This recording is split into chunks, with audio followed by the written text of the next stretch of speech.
So welcome to Ecosystem North. I'm Jamie Sunsbach. Each month, Ecosystem North shines a spotlight on the people and organizations that support our region's entrepreneurs, uncovering the real story of what inspires and drives them to be entrepreneurial champions. Our next guest is a rising force in the Minnesota entrepreneurial ecosystem.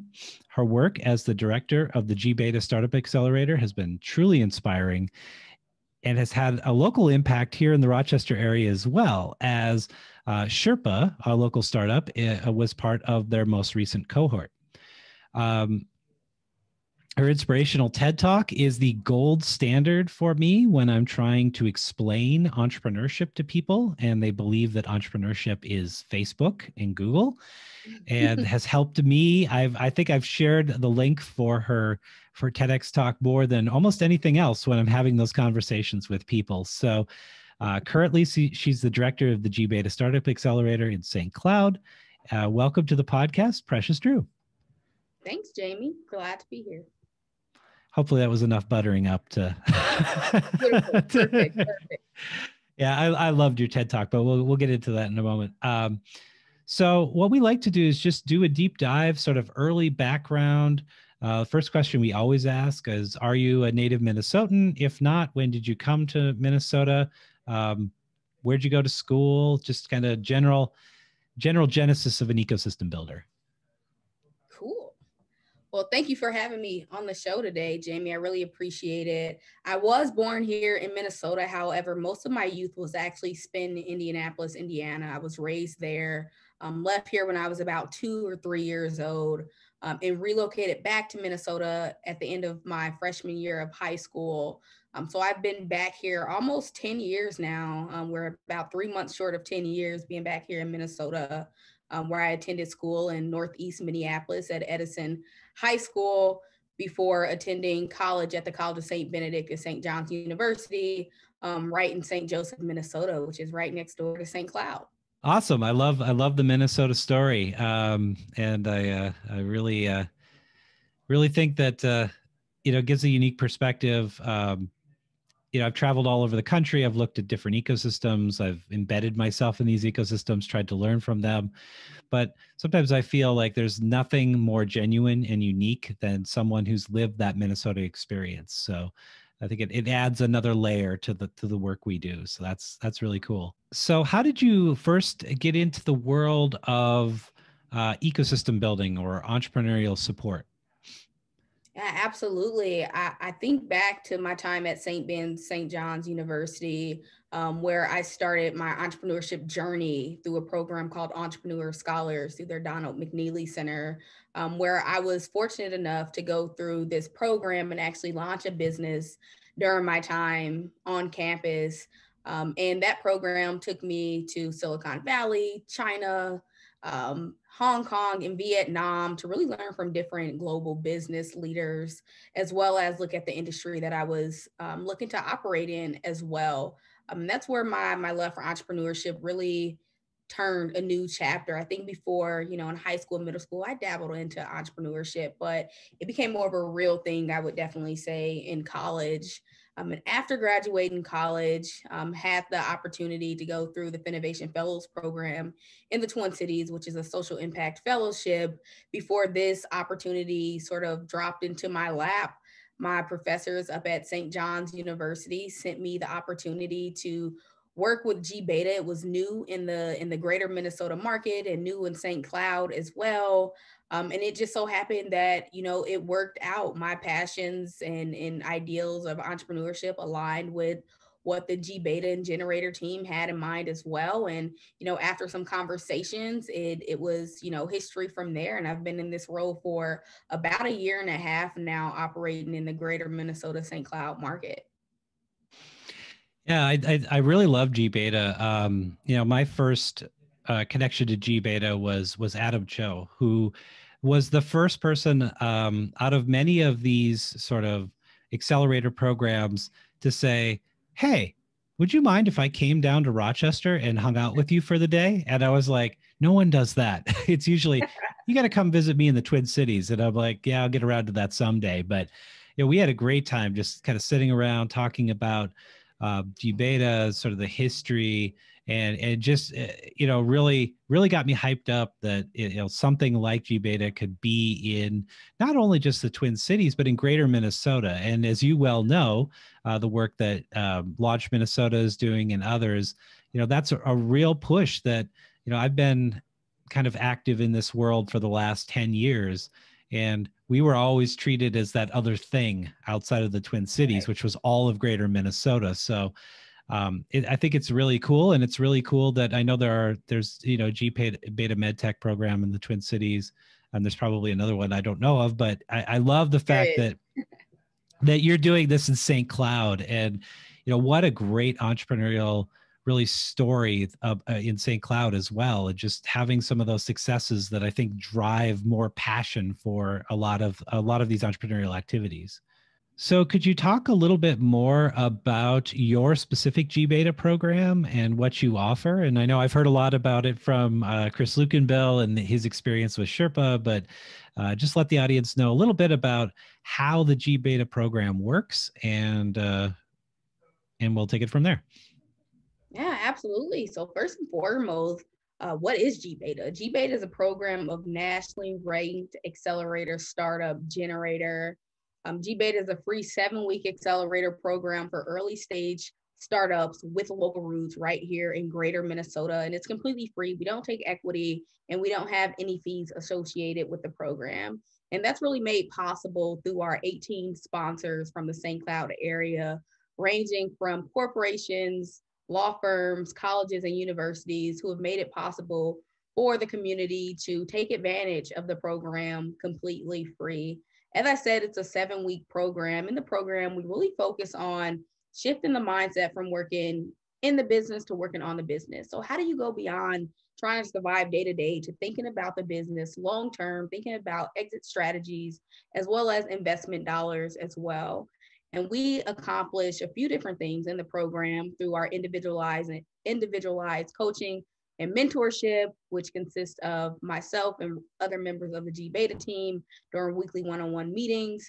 We have one-on-one meetings with 30 different mentors over the 7-week program for the entrepreneurs as well. And these mentors typically are serial entrepreneurs, subject matter experts, and investors, to just name a few characteristics. Within the program as well, we have a weekly lunch and learn series where we really feature topics relevant to startups, including understanding market size and choosing a revenue model. And, how do you even pitch to an investor? One thing that I found, operating outside of a major metro area like the Twin Cities is, sometimes entrepreneurs are doing it for just survival and, having a few extra bucks and aren't thinking about it in terms of really making this something that they can survive off of completely in terms of investment dollars as well. So we introduce our entrepreneurs to a few different topics there and open up those lunch and learns to the community, not just the cohort.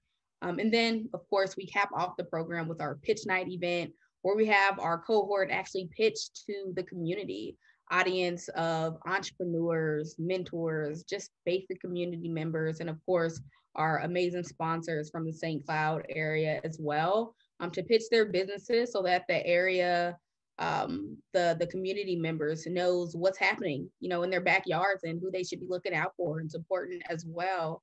As we really focus on building up the local market and, not to say that we're in competition with the Twin Cities or any metro area, because it's not a competition. It's really about working together. But what we want entrepreneurs to understand in greater Minnesota is that you can build your business, survive and thrive right here in greater Minnesota without having to relocate to the Twin Cities or the Chicagos or the Silicon Valleys of the world as well. And I think COVID really, I'm probably the most like positive person on COVID, which sounds a little like sad, but it really did accelerate a lot of things. I think people were concepts and realizations that you can build a business anywhere. And probably, we would have seen that in the next 5 or 10 years, but it really accelerated that, as well as realizing that, as a state, I mean, we have access to tremendous resources, in our case in Rochester, just 90 miles away. And that always seemed a huge barrier. It's like, oh man, 90 miles, like, I don't know. And it's like, Yeah, now we got this thing called Zoom or Google Hangouts or, anything like that. Right. It's not hard to get people, and it really accelerated people's use of technology like video conferencing and stuff like that, to where, I was able just a couple of months ago to, bug Brad Feld from Techstars and say, hey, could you just jump on something with me for a few minutes? He's like, sure. And I'm like, I would have had to go to Boulder to get that level of engagement, Right. which, expensive plane trip, all that. So it really does bring our world together a little more, makes it more accessible. And it does show that you could do great things in uh, basically anywhere in Minnesota. We've worked with companies here at Collider that are in these small towns, and they're producing some amazing products, and just no one ever knew about them, and they managed to make it work. But what we challenge them is, I think you could actually take this to the next level. You've got a serious product. If you're willing, and I always leave it up to the entrepreneur, there's some things we can do. So totally agree. I think there's just so much benefit to thinking of our region as sort of one region that's interconnected, and that's the work that we're really trying to do. Being an advocate for businesses here in the Rochester area, but really trying to also connect into the broader greater Minnesota network and Twin Cities network, and realizing that there's tremendous value here, and you just got to connect the pieces together. Yeah, absolutely. I think, with this new virtual world, though, I'm sure we all miss being in person and, having that in person connection with folks. But for the gBETA program, it's really helped us decrease barriers. We service all of greater Minnesota. However, we are headquartered in St. Cloud. So, a year ago, if we wanted a Rochester group to get involved with our gBETA program, of course they could, but the barrier of traveling back and forth to St. Cloud multiple times a week and things of that sort can definitely be draining, especially when you're an entrepreneur. Every hour of the day is important to you, so you're taking 2-3 hours to drive to St. Cloud and 2-3 hours to drive back, plus you have the programming in St. Cloud. That's 10 hours out of your day already gone. So being able to just hop on Zoom and facilitate these conversations and these connections without having to leave the comfort of your home or your own community has definitely been a benefit. And as you said, we had Chris from Rochester with the company Sherpa get involved with this latest program as well. And, Chris is someone I wanted to get involved a while ago, but I'm sure, the barrier again of having to travel back and forth probably factored into some decisions in the past. But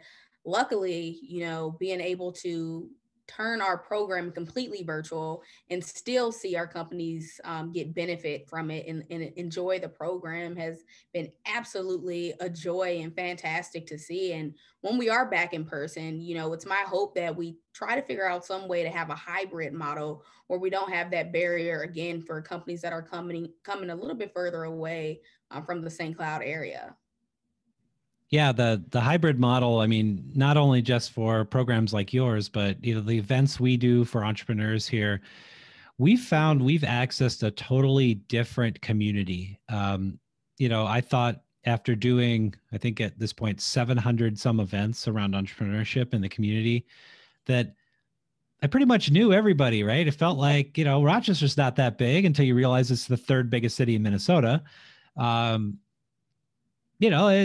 I kind of knew who showed up. I kind of knew the companies that were around. Well, I was in for a shock when we went 100% virtual with our events and stuff like that. And I found people I never knew existed because there were barriers to, childcare, to some disabilities, things like that I had no clue about. And they're doing amazing things. And so that's been a big push for us as well, is how do we continue in a hybrid fashion where it feels that at least people can be there without being there? And some people are more comfortable doing that. Again, sometimes it's time, or that's they can't be there in person. So I think that's definitely the solution. What I haven't figured out yet is what is the right product to do that and facilitate that. I know, I thought you did a great job. You had the best rollout during your pitch night with Remo that I've ever seen, because we've experimented with Remo. We've just never found it quite as compelling, but I loved it. Like it got me back on the Remo train again, just saying, look, I finally found a group that pulled this off, I think just beautifully. And I wanted to continue to consider Remo in the work that we do, but it is finding that platform. And for any entrepreneur out there that thinks they have a solution, like, go for it. Cause I haven't seen the perfect solution yet. Right. I feel like there's platforms that are great on the presentation side. There's other platforms that are just great at the networking side, but really find that balance where we really look for a replacement where it's great at presentations, but we also don't want to miss out, on the connection side and the networking side. And of course, you have breakout rooms and things like that, which is very manual. So it was great that we were able to find a solution for our pitch night event that took place back in October that, really was able to connect people from across the state and beyond. We had people tuning in from all over the country, which is the great part about gBETA and being in so many different markets. And then having these virtual pitch nights is we get to expose our entrepreneurs to other ecosystems, and other ecosystems get to become aware of our entrepreneurs right here in Minnesota as well.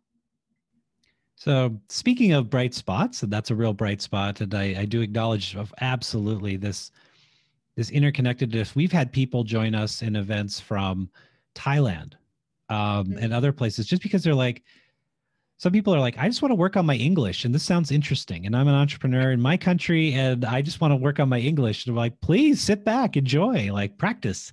But it has been a tough year. I think we've done the best we can as an entrepreneurial ecosystem here in Minnesota. I think again, there's been some bright spots, but it's not been great for a lot of businesses.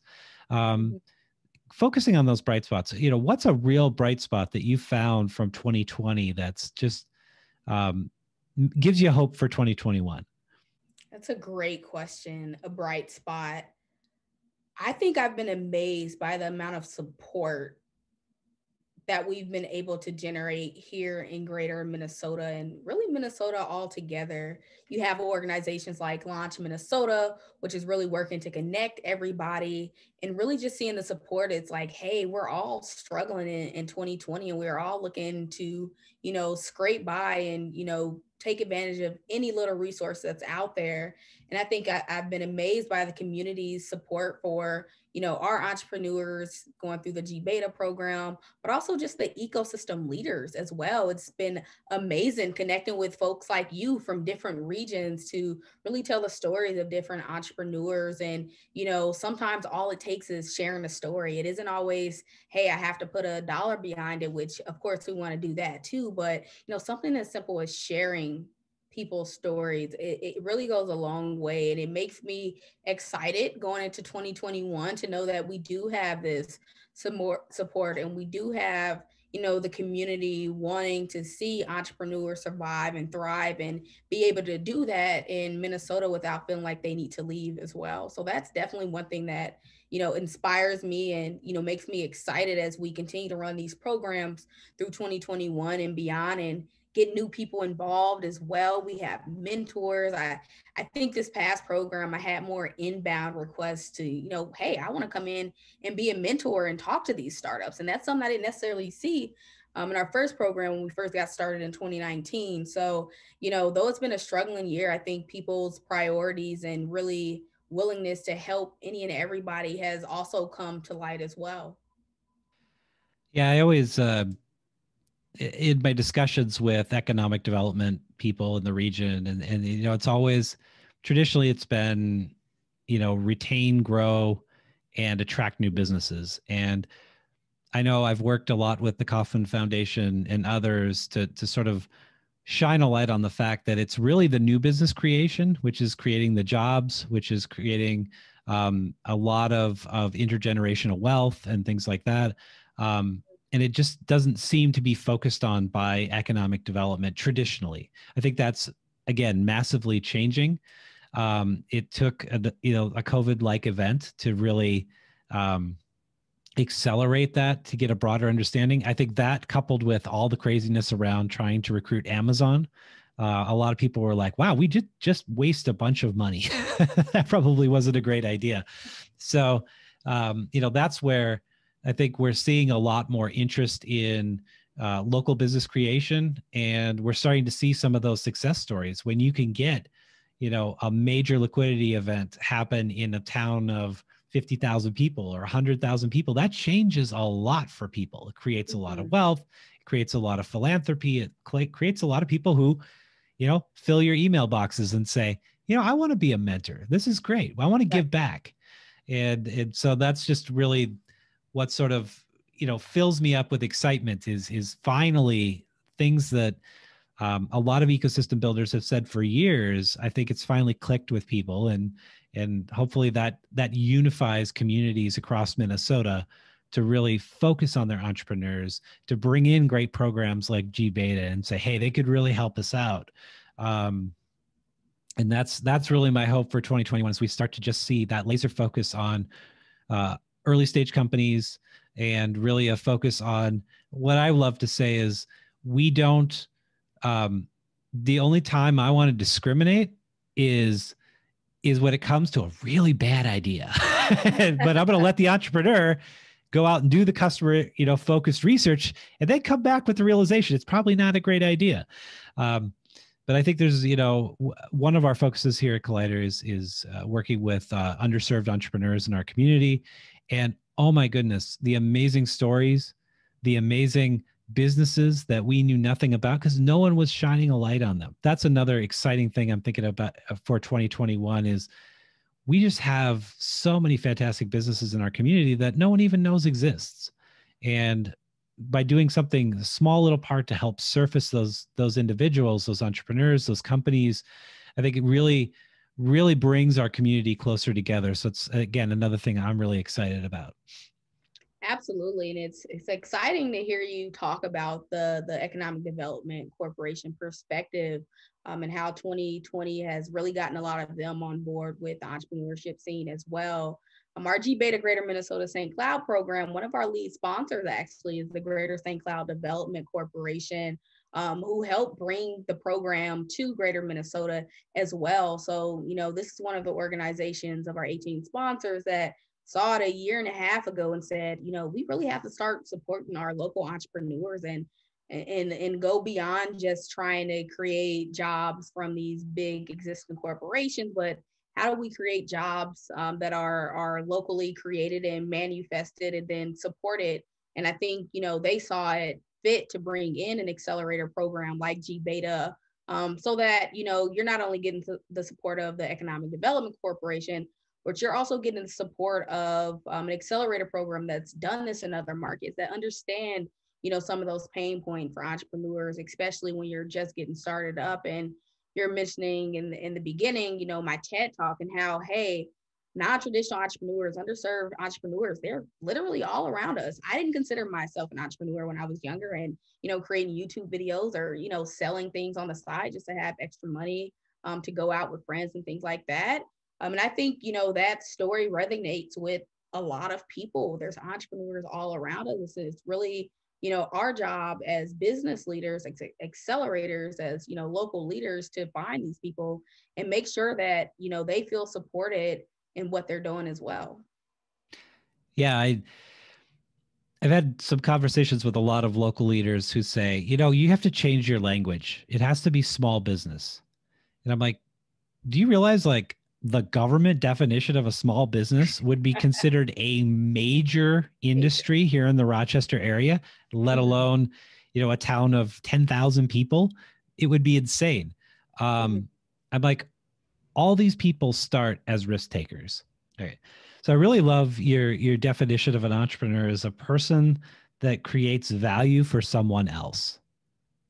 And that is the most succinct way I've had the Kaufman definition, which I swear is like a paragraph and a half. But really that's what it comes down to. And, again, with conversations with local leaders, they're like, no, it's about small business. And I'm like, no, it's about being an entrepreneur and owning it and admitting you are and saying, I am an entrepreneur and I don't care if I'm doing the next high flying startup or I'm just trying to build a business that provides a great service in my community. And I'm okay with that. Like, that's fine. And that's what still to this day, I think as ecosystem builders, we have to do a lot more of a lot more education in our communities, saying, you entrepreneurs are all around us, to your point, and we just don't acknowledge them as such. And I think, in these leaders telling me you got to change your language, I started to always push back and say, no, you got to change your language. And I think that's Absolutely. been really helpful. Absolutely. I 100% agree with that. I think, as a community, sometimes we create a language barrier. You're using these fancy terms and, things that doesn't resonate with the everyday person who isn't operating in the industry. We talk about, what's your profit margin? What's your value proposition? And things like that, which, after you explain it to someone, they might be, oh, okay, I get that, but just in plain language and having that displayed on your website and things like that, that automatically cuts out a certain demographic of people who aren't identifying as an entrepreneur because I don't check these certain boxes, when in reality it's really about pulling that language back on the business leader side to meet these entrepreneurs where they're at and help them realize their potential and that they are actually entrepreneurs. Yep, absolutely. That makes me feel so much better. I've just had those conversations this week, and I'm like, I come away just like, oh, one day we'll get through to you. But hearing, you know, definitely, again, now I have material I can play back to him where I actually had a conversation, not just the awesome TED talk, but you just validated exactly what we should be thinking as a state and as a community, especially here in Rochester. So, um, we're on kind of the downslide now of the podcast. So this is what I call the fun part of the podcast. Hopefully, some of it was fun, but definitely this is the fun part. So, um, what's one thing that people may not know about you? It's a fun This question. this is One thing getting people may personal with the ecosystem builder. one thing people may not know about me is that my entrepreneurship journey really started in elementary school when I wasn't identifying as an entrepreneur, really. I didn't identify until college. And what that looked like is, everyone talks about this viral boom and, TikToks and things like that. In elementary school, I started a YouTube channel, and that YouTube channel grew to over 80 million views in 75,000 subscribers. And it's like, from there, as a kid in elementary through middle school, it was YouTube offered me a paid partnership. So I was actually generating money from what I was creating on this platform. And again, through all of this, it was like, oh, cool, I have, extra bucks for the weekend to go to the mall and things like that. It wasn't like, oh, I'm an entrepreneur, creating all this money or getting all this money. And I think that resonates with a lot of people. And, I'm just like, those folks who didn't identify as an entrepreneur, but the entire time I was an entrepreneur.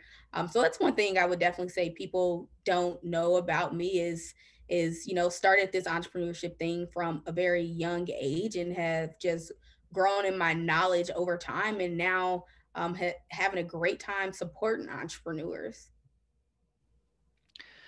Awesome.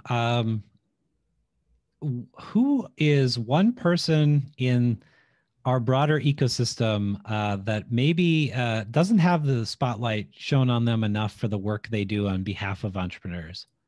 This is where your name kept coming up. So now it's the pay it forward. it's like, okay, you can't say yourself. I can't say me.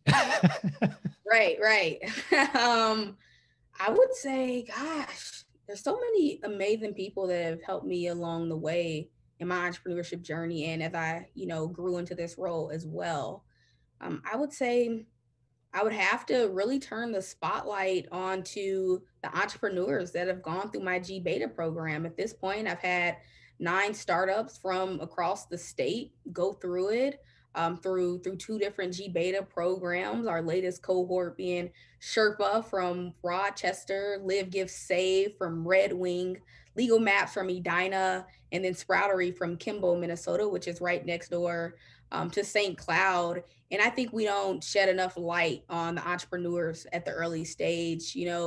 they're not only entrepreneurs, but they're supporting each other as well. That's one thing we pride ourselves with the gBETA program, is that, you know, we're creating a cohort so that not only are you getting the support of gBETA, but you're getting the support of your cohort members as well. So they, you know, all the time are sharing resources with each other, sharing feedback, talking to each other, and things like that. And I think as a community, oftentimes we try to shed light on ourselves, which is great because we're all doing important work, right?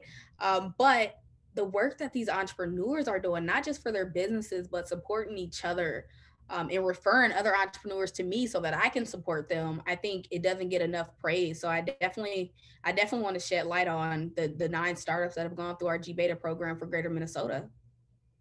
I love that. That's probably the best answer I've ever had on the podcast, or at Oh least the one God. that makes me feel, yeah, that's why we do the work we do.